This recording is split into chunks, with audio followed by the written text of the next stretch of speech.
So, I love how ready you are all willing to participate in this journey to your own soul. That's where the magic happens. That's where our true, authentic self resides. That's the love connection that I mentioned right at the beginning of this conference. The love connection is you with the Creator. And the Creator is constantly broadcasting a love song, and He's always listening for your part of the song. You see, the song is a duet. You are a part of the Creator, and that piece of divinity within you, it's what is searching. That's the seeker part when we say we're seekers. Seekers for what? Seekers of the seed that lies within us. So let's go to that place now. I invite you to close your eyes, relax your face, relax your eyes, relax your ears, relax your mouth, relax your shoulders, your arms, your hands, relax your back, relax your chest, relax your abdomen, relax your thighs, relax your knees, relax your calves, relax your feet. And let all tension dissolve away and allow your chair to support you. You are being supported, and beneath you, you are being held by the earth, Gaia, Mother Nature. You have all walked the beauty that's around you right now in this majestic land called Sedona, where the energy of the earth knows you. And because we are part of the earth, let us begin by honoring our ancestors. Let us invite the ancestors of the land to come and join us. Let us acknowledge the wisdom keepers. Let us invite those who wanted to be in this conference but for one reason or another could not be here. Let us energetically invite them in now. They too are included. They are participating. They are part of our love connection, our connection to the great Creator. Let us invite all of your biological ancestors to be present in this moment. And let us invite the Star Mothers. Let us invite our star family to join us in this moment. And as we feel, sense, visualize, imagine the room being filled with all of these magnificent, majestic beings, we now invite the beautiful, loving message from Kryon. Greetings, dear ones. I am Kryon of Magnetic Service. It has already been mentioned, the honoring the indigenous, of the wisdom of the indigenous, of the area, the elders of the area who are still here. And so I'm going to do something that I like to do. Anytime I am on a land as pristine as this, I ask permission of the ancestors of the land, of the elders who remain in the dirt, whose wisdom still live here and is available.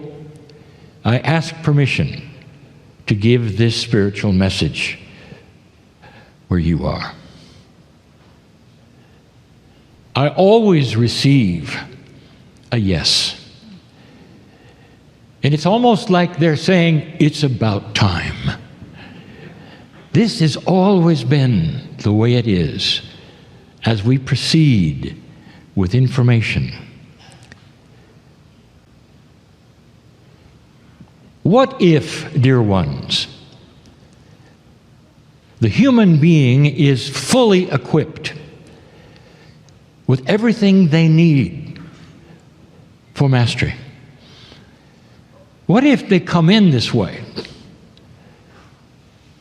What if it's a matter of discovering it instead of a paradigm you've been given where you start from nothing and have to build upon things and find things and store things, and that's the three-dimensional paradigm you're in? What if it was the opposite? You've heard the term, I know. You come in with nothing, you leave with nothing. I would like to reframe that outside of that which you're taught, outside of a three-dimensional paradigm, to a truth. You come in with everything, and you leave with everything. And in between that coming and leaving, you find yourself like a child digging in the backyard to find the treasures you know are there. Because somehow, some way, you know that inside you there is magnificence. Did you hear the teacher Matt? In his conversations with those who stood before him in tears, asking them to find their magnificence, that they were not guilty, that inside each one of them they had the ability to solve every single problem. And that was his job, to show them how. I want to give you a parable today.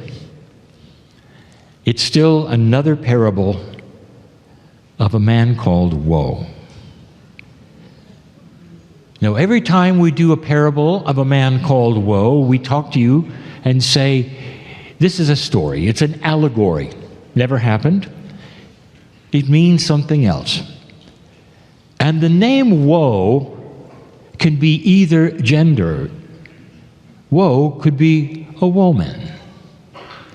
But in this particular situation, in this particular parable, like so many, today woe is designated as a male. It's the story not just of woe, but it's a story of what happened around woe. It's a story actually that starts before his birth, at a time when woe is aware of everything that is about to occur. We call that, and have called it in the past, the wind of birth. Now that is a metaphor, a wind of spirituality that blows you perhaps right out of the womb into that which you call the reality of your planet. When we've said in the past that there are those with you standing at the wind of birth, it means your agreements are all made and you're ready to come in.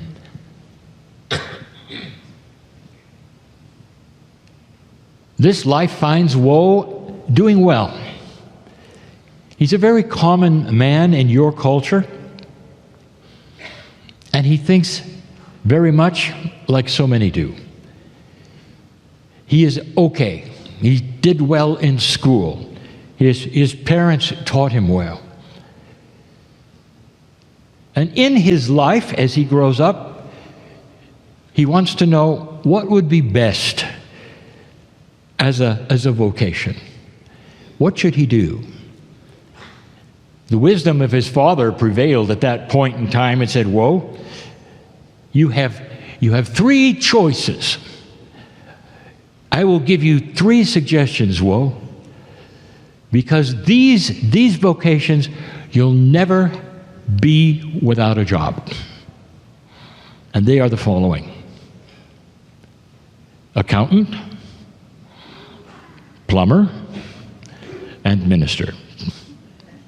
And Woe said, well, what's the logic of that? And his father said, because something is always broken in every single one of those. And Woe said, well, I understand the minister part. I understand the plumber part. What about the accountant part? And his father said, well, every time I do my taxes, I realize how broken the system is.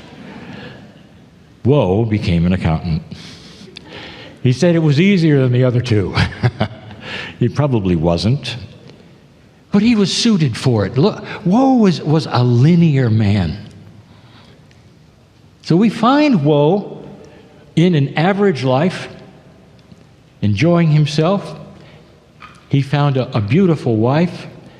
They've had a son, and he is an accountant. And this is where we then turn the page from what Woe was experiencing to what those who came in with Woe are experiencing.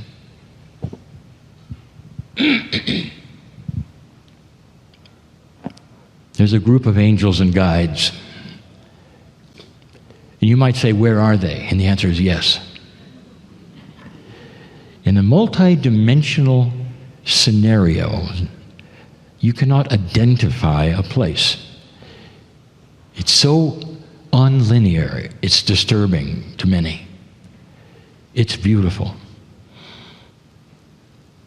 And this meeting of the angels and the guides that have come in with Woe is all about what's happening. And they talk among themselves. Has he asked yet? And again they say, no, he has not asked. And they say, let's celebrate Woe right now for what may happen next. Let's celebrate Woe in ways we haven't celebrated him before. And they do it again. Let's celebrate the magnificence that Woe doesn't know he has. And then they ask again, has he asked yet? And they said no. The premise has always been the premise. The spiritual mastery, the magic, if you wish, of who you are, is not thrust upon you when you get here. With free choice, each of you must ask the question, is there more? Am I missing something? Is something bigger than I was told? There are so many in this group creating a coherence I may discuss even tomorrow. It's beautiful. You're not aware of it. When a group like this is in coherence, did you know that your heartbeats align? That's science. What do you think is going on between human and human when you come with a single purpose? That is what is going on right now. It makes you more receptive to certain kinds of things that perhaps you wouldn't be before. It allows a love to sit upon the audience that even affects those who came with those who wanted to come. And perhaps they were dragged here. They're here too. And they're loved just as much. So that is the premise. The human being must ask. And it'll never be forced on them, ever. But there are a number of winks that come around. There's synchronicity sometimes. There's numerology sometimes. There's, how did that happen? What is there? What does that mean? That will often actually force a human being to ask the questions they ask.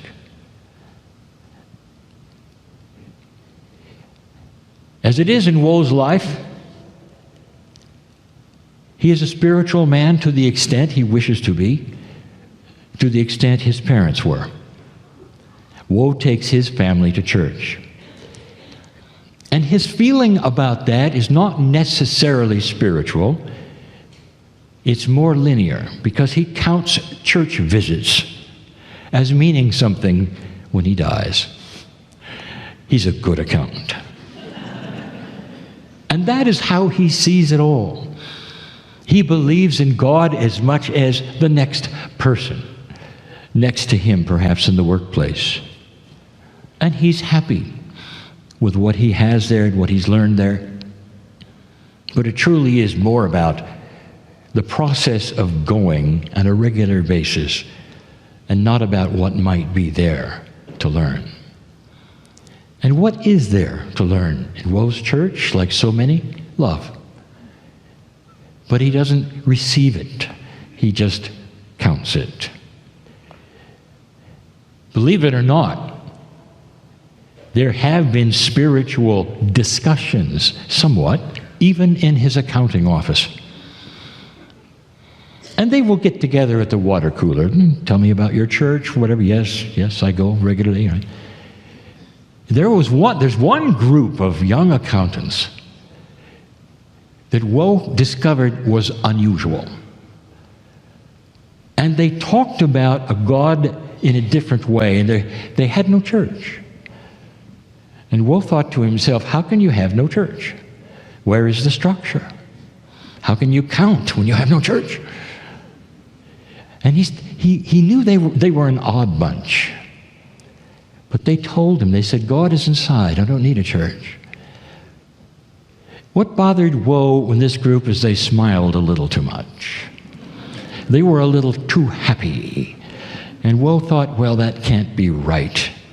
And he was correct, because he heard through the grapevine later, he said, did you know that one of them has a collection of stuffed unicorns? Then Woe knew it. Said, I don't want anything to do with them. They're not for me. The angels were together. Has he looked yet? And they said, no. He hasn't looked. Is it possible that the magnificence of you hides behind a wall, and that perhaps you've drilled a hole in the wall and that's how far you've looked, and that's enough? Is it possible that there's a group of angels and guides with your name on them that exists? You agreed to have them with you coming in the wind of birth. Is it possible that this arrangement is yours? But you come into a culture that guides you for what you believe, how you act, and what you're told. And the challenge is with free choice. Can you awaken to what's already there? Now, because it's part of you, there are permissions, you might say, for the angels and guides to push you or give winks or whatever. They tried. They tried with the people who smiled too much. But Woe wasn't interested. He didn't even want to talk to them. There was a traffic accident, and Woe was in it, and he was alone. It was a serious one in that he was in the hospital. Organs were damaged. And there was, I would say, a potential that he would not make it. Woe awoke several times in the hospital, finally coming out of a short coma, realizing that he had some injuries that were life-threatening. One of the things that told him that very clearly was the minister of his church who came to see him. That had never happened. Was he getting ready to pass? What was going to happen? Then he started thinking about it. Have I gone enough times to church? Will there be an accounting when I get there? What will be said of me? Who am I? Is there something bigger than I've been told? Alert! The angels on the other side, rushing together, one reporting to the other. There's a hole. there's a hole. Something happened. Well, they know what happened. They're part of woe. They were all there during the accident. They're not somewhere else. They're part of his cellular structure. They're a part of who he is and always will be. There's a hole. And through that hole, those angels just poured love. Even if it was through a straw, they poured love. And Woe felt it. There's something unusual. There's something unusual happening to me, he thought while he was in the hospital. Of course, he linearized all of it. Well, I've been told this happens when people think they're going to die. That's just a brain function that happens. But what if it's something else? Alert. The hole is bigger. Oh my. Get over here. Bigger straw. Push harder. And into Woe's persona, his life, his intelligence, his own mastery started to occur to him. Was God bigger than he was told? Was everything the correct way in his life? Was there more? Through this experience of the accident, he came to other conclusions. He thought out of the box that he was born in. The question has to be asked sometimes, was the accident on purpose? Was the accident there to then force him into thinking that way? I will give you information. The accident was always there if Woe chose to go through it. Now that's a difficult concept. But Woe went through it. Because at some level, the future is already described in the way of his mastery or his awakening, because he came in with a plan. He came in with the angels and the guides, and that sits on him in some way. Many of you awoke because it was time to. You didn't have to have an accident. You started asking the question, is there more? In Woe's case, that accident came right through, let's say, a consciousness permission of knowing who he was. And he started to ask the questions. The angels and guides went to work. The hole, it started coming down. He recovered well and went home. Went back to his job and realized everything was just a little different. He couldn't really describe it. But then he told his wife, he said, you know, I am a happier man than I ever was before. I'm so grateful for you, honey. And she thought, well, he was just frightened a lot in the accident. And this is kind of what happens when people are frightened a lot. And she kind of patted him on the head and said, that's nice, honey, you'll get over it. But he didn't.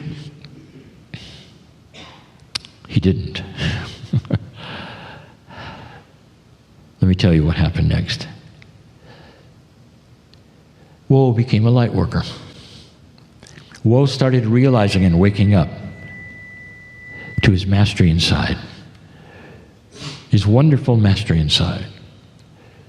He fully awakened to that, to the extent that he would be here. He told his wife, again, he said, I'm a different person. What you don't know about what's going to happen next is his wife will also be involved, because she sees a new Woe. She sees a changed man, and it's not going away. And she likes what she sees. The end of the story, Woe discovered his magnificence, but he had an admonition from his wife. He'll never forget it. She said, Woe, I like what's happening. I like it a lot, but please promise me you will not collect unicorns. It's a story that could be your story, and it doesn't have to have an accident. It's a story about the magnificence that all of you carry and had from birth. It doesn't have to be buried in the backyard. It's up to you. That's why we're here. I'm Cryon, in love with humanity. And so it is.